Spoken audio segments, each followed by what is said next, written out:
మహాగణపతి యొక్క దివ్యమైనటువంటి ఉత్సవాలు. స్వామివారి యొక్క దివ్య విశిష్టత అమోఘమైనటువంటిది. దీనిని గణపతి నవరాత్రములు అంటారు. అయితే వినాయక చవితి అనేటువంటి 2 పేర్లతో పిలువబడుతుంది. మరి గణపతి ఎవరు, వినాయకుడెవరు, ఇద్దరు ఒకటేనా అంటే ఒకటి కాదు. కానీ గణపతి యొక్క అంశయే వినాయకుడైనప్పటికీ గణపతి యొక్క దివ్యతత్వంలో, గాణాపత్యంలో మహానుభావుడు మొట్టమొదటగా ఉదయించినటువంటి దివ్య మహోనోహరమైనటువంటిది పసుపు రంగు. అందుచేతనే పసుపుతో ఆ వినాయకుడిని పూజ చేస్తారు, గణపతిని పూజ చేస్తారు. గణపతిని పసుపుతో పూజ చేస్తారు, మట్టితో వినాయకుడిని పూజ చేస్తారు. మహోన్నతమైనటువంటి ఆ గణపతి ఈ భూమిపై అవతరించాడు అనేకమైనటువంటి రూపములతో.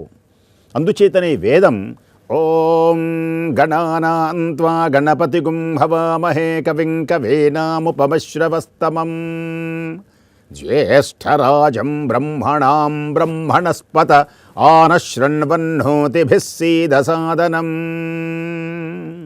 సకలమైనటువంటి వాడు గణపతి. ఈ భూమిపై కనపడుతున్నటువంటి సమస్తమైనటువంటి వస్తువుల యొక్క దివ్యస్వరూపమే గణపతి. కవులలో గొప్పవాడు గణపతి, జ్యేష్ఠుడు గణపతి, ఆది మూల పురుషుడు గణపతి, సమస్తమైనటువంటి శక్తులకు అధిదేవతగా ప్రకాశించేటువంటి వాడు గణపతి. అందుచేతనే ఆ గణపతిని నిరంతరము అర్చన చేస్తూ ఉంటారు. అందుచేతనే గణములకు పతి కనుక గణపతి. గణములు అంటే సమూహములు అని అర్థం. భూలోకంలో 84 లక్షల జీవరాశులు ఉన్నాయి. ఆ జీవరాశులన్నీ కలిపి ఒక అనేకమైన గణపతులు. అనేకమైనటువంటి గణములు అంటే భూలోకంలో ఉదాహరణకు జలచరములు, ఇదొక గణం.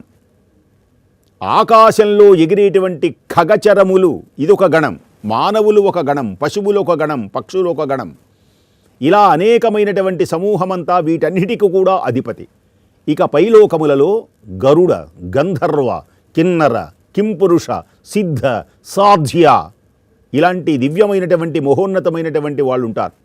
వా గణములకు కూడా కిన్నరులంతా ఒక సమూహం, గంధర్వులంతా ఒక సమూహం, యక్షులంతా ఒక సమూహం, నాగులంతా ఒక సమూహం.